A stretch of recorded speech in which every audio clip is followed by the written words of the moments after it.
Les digo que estaba leyendo Winnicott, quién sabe por qué va. Y se me hacía muy bonito porque iba hablando del sostén, del holding y el manejo, ¿no? Y el handling. Iba hablando de que es algo importante porque es lo que le da como la constancia a la existencia, ¿no? Cómo se es sostenido, cómo se es cuidado. Pero está bien interesante porque dice, la madre va a fallar.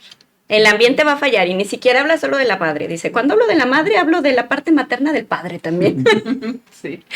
Pero se me hace muy lindo porque dice que aunque haya habido constancia, de lo que va a quedar un registro más fuerte es de la falla. No, o sea, obviamente la constancia construye ser, construye existencia, construye objetos buenos, objetos malos, etcétera. Pero dice, pero lo que va a quedar con una marca también es la falla, porque es donde se sintió que se soltó, ¿no? O sea, es donde se sintió la caída, es donde se sintió la desintegración, dependiendo de en qué momento y cómo está el aparato psíquico, ¿no? Y de qué tipo fue la falla.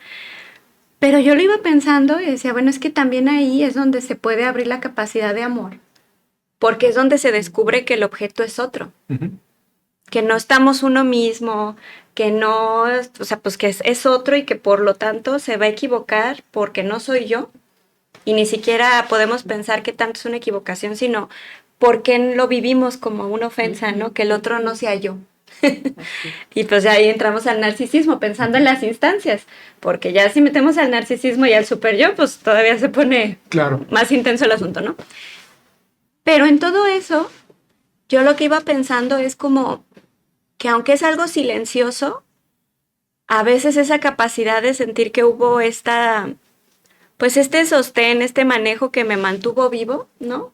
Es la semilla que después puede hacer que un psicoanálisis, por ejemplo, sea fructífero, ¿no? Aunque haya fallas, aunque haya heridas, porque me acuerdo mucho de algo que alguna vez dijo Adriana Lira, decía, si este paciente puede recibir ahorita es porque algo recibió alguna vez, ¿no? O sea, a lo mejor no tiene registro de qué recibió y a lo mejor parte del proceso es buscar qué fue lo que sí recibió, ¿no? Pero qué es lo que puede ser la semilla para que pueda haber una reparación interna.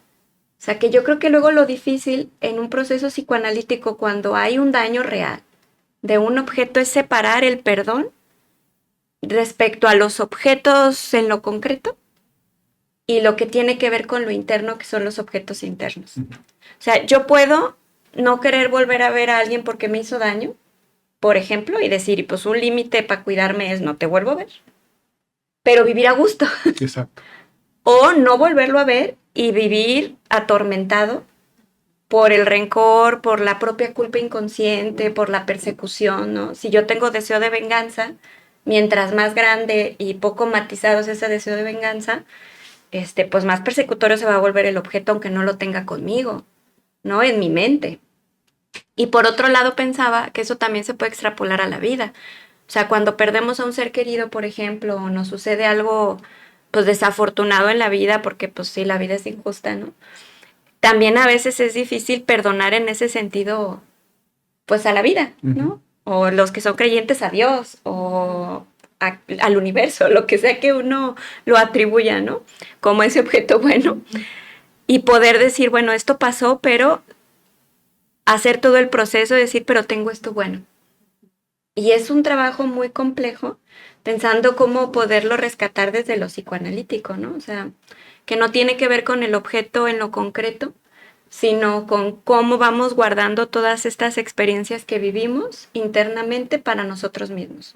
Y si nos da la capacidad de repararnos también a nosotros. Ahí es donde a mí me parece que tiene mucha fuerza esto que les decía al inicio, retomando a Freud en El malestar de la cultura. En la cuestión de la pérdida. Con tal de no perder, me someto. Con tal de mantener la fusión o el objeto bueno, pago lo que tenga que pagar. Incluso mi vida por no perder. Es muy doloroso asumir que todos perdemos. Pero justo por resistirnos a no perder, negociamos con lo que sea. Y ahí es donde viene una cuestión que a mí me parece importante, que sería el pseudo perdón. un perdón a medias. Porque el perdón a medias no es otra cosa que hacemos una cierta negociación con el super yo. Entonces, con esa parte más rígida, más severa, le decimos, sí, lo que tú digas, me someto. Y como que hicimos las paces. Pero seguimos sometidos a los mandatos, a las exigencias. Y luego yo creo que son los rituales muy repetitivos de gente que tiene que volver y volver y volver sobre lo mismo. Cuando el perdón verdaderamente, como un ejercicio psíquico, sueltas. Y sí te tienes que alejar de personas. No, claro. De También personas, hay que de situaciones y de espacios. Hay que ser responsables de uno mismo. Porque yo pensaba que el perdón tramposo Exactamente. es hacer responsable al otro de mi cuidado.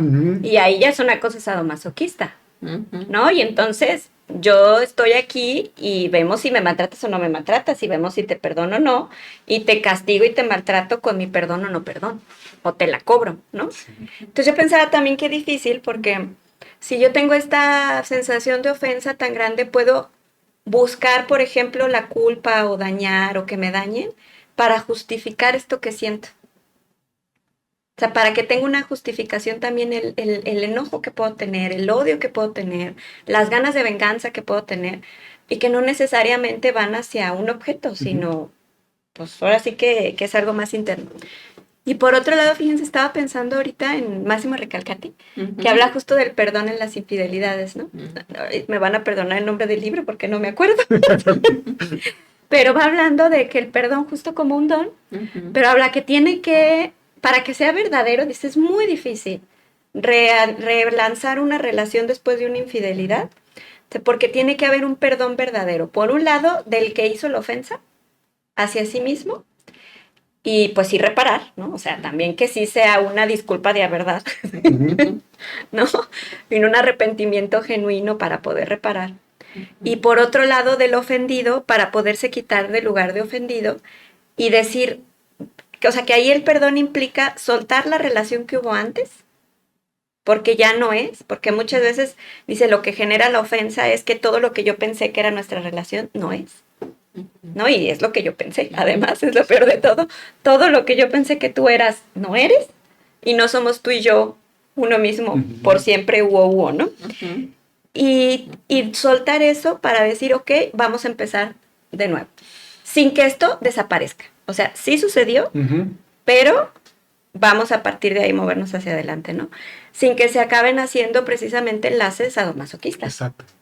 ¿No? Y ahí tiene que estar el super yo y la culpa inconsciente de ambos lados, viendo cómo se puede enlazar pues en el entramado inconsciente de la pareja, que pueda generar algo nuevo o hacer todo el caldo de cultivo para pues el odio, por ejemplo, ¿no?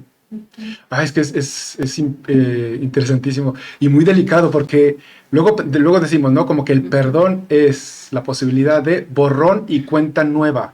Y pues no puede haber borrón. No, porque no se siempre puede borrar. quedan huellas. Sí, claro. De lo que nos hicieron, de lo que hice. Hay una cicatriz. Totalmente. Sí. Entonces, a mí me parece que el perdón, incluso hasta etimológicamente hablando, perdón significa perder. Sí. Entonces, te perdono y te pierdo. Así es. Te pierdo en una manera de estar. Incluso pensaba, ¿no? Como en una infidelidad. Ya te perdí. Y ese no lo quiero recuperar jamás. ¿Para qué lo quieres? Pero vamos a ver si encontramos a alguien diferente. Claro. Exactamente. Eso sería lo rico, ¿no? De relanzar la función. A uno que me quiera cuidar ahora. Y decía también, o sea, y hay que volver a ver cuál fue, ahora sí que la responsabilidad de cada uno en la relación para que quepa uno más, que es quitarse del lugar de la víctima, que también es romper todo el asunto del sadomasoquismo, ¿no? Entonces está bien fuerte.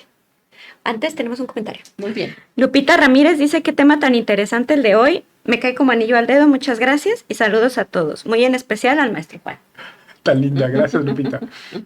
Pues yo creo que a todos nos cae, porque además estamos en cierre de año. Sí. Un buen momento para cerrar ciclos. Sí, hasta con la vida, ¿no? Es decir, pues cuántas cosas no pasaron, cuántas cosas de injustas pasaron, porque pues sí, así es la vida a veces, ¿no? Y cuántas cosas buenas para volver a conocer la vida el próximo año. Sí.